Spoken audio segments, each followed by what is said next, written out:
Hello students, कैसे हैं आप। तो हम पढ़ने जा रहे हैं क्लास 12th की बुक फ्लेमिंगो की first poem my mother eight 66, जिसका मतलब है मेरी माँ जो अब 66 वर्ष की हो चुकी है।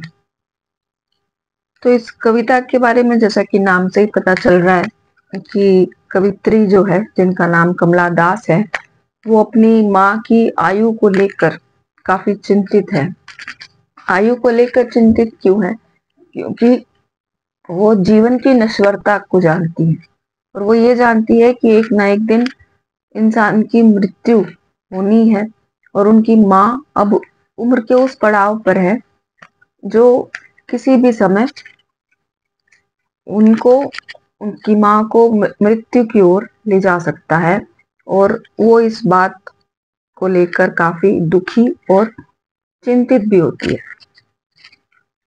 तो कविता की शुरुआत करते हैं, जिसमें सबसे पहले है अबाउट द पोइट, जो कि कमला दास है। कमला दास, जिनका जन्म 1934 में हुआ था, मालाबार केरला में।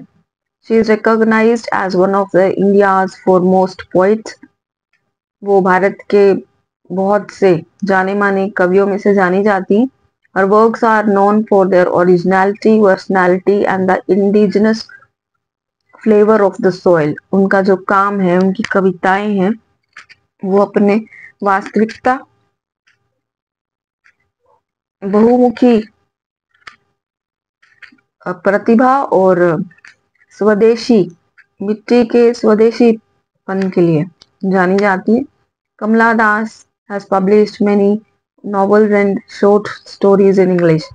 कमला दास ने इंग्लिश में बहुत से नॉवेल्स और लघु कथाएं लिखी हैं इंग्लिश में और मलयालम में अंडर द नेम माधवी कुट्टी। और उन्होंने जो कविताएं लिखी हैं वो कमला दास के नाम से नहीं बल्कि माधवी कुट्टी के नाम से लिखी हैं। Some of her works in English include the novel Alphabet of Lust 1977, a collection of short stories Padmavati the Harlot and other stories 1992। कुछ जो उनके काम है इंग्लिश में, जिसमें एक नॉवल है जिसका नाम है अल्फाबेट ऑफ लस्ट, जो 1977 में आया था। एक लघु कथाओं का संग्रह है पद्मावती द हार्लोट, और कुछ अन्य कहानियां हैं जो 1992 में आई थी। In addition to 5 books of poetry. तो कविताओं की कहानियों के साथ साथ उन्होंने 5 अन्य किताबें भी लिखी हैं। She is a sensitive writer who captures the complex subtleties of human relationship in lyrical idioms। वो एक बहुत ही भावुक एक कवित्री हैं जिन्होंने जटिल सूक्ष्मताओं को, जो कि मानवीय संबंधों की जटिल सूक्ष्मताएं हैं, उनको भावात्मक मुहावरों के रूप में संग्रहित किया है। My mother eight 66 is an example, और इसका उदाहरण है उनकी कविता जिसका नाम है माय मदर एट 66। तो कविता की शुरुआत करते हैं। Driving from my parents home to Cochin last Friday morning I saw my mother beside me. पिछले शुक्रवार की सुबह अपने माता पिता के घर से गाड़ी द्वारा कोचीन जाते हुए मैंने अपनी माँ को अपने पास देखा।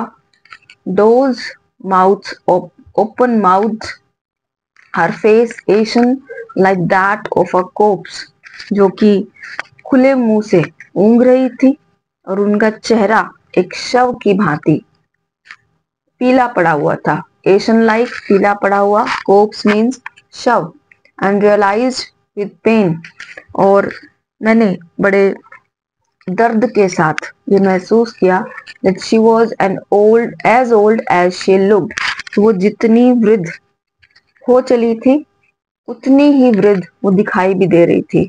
But soon put that thought away। यानी अब उनके मन में ये आ रहा था कि वो वृद्ध हो चुकी है, तो उनका अंत अब ज्यादा दूर नहीं रह गया है।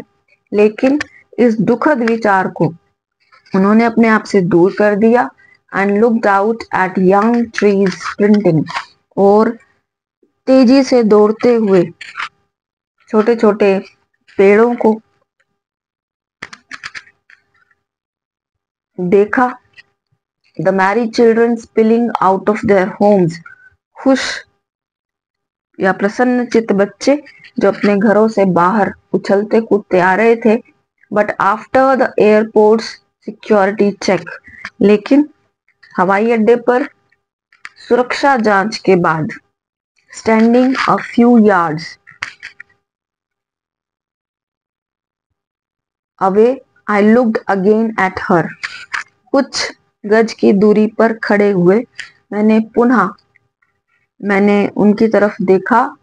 Van pale as a late winter's moon, जो कि जिनका चेहरा जो है फीका और पीला पड़े हुए चंद्रमा के समान मुझे दिखा। And felt that old familiar एक, और मैंने उस जाने पहचाने दर्द को महसूस किया। माई चाइल्डहुड्स फियर, मेरा बचपन का वही भय। But all I said was see you soon Amma, लेकिन उस दर्द को छिपाते हुए मैंने केवल इतना ही कहा कि अम्मा फिर से जल्द ही मिलेंगे। All I did was smile and smile, मैंने केवल इतना ही किया कि मैं मुस्कुराती रही और मुस्कुराती रही।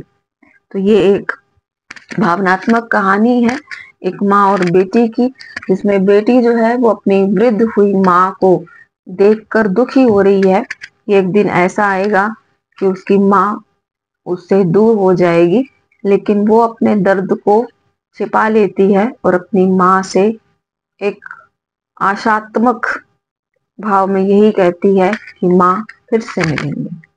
तो ये थी पहली poem, mother eight 66। Thanks for watching. Do subscribe, like and share with your friends.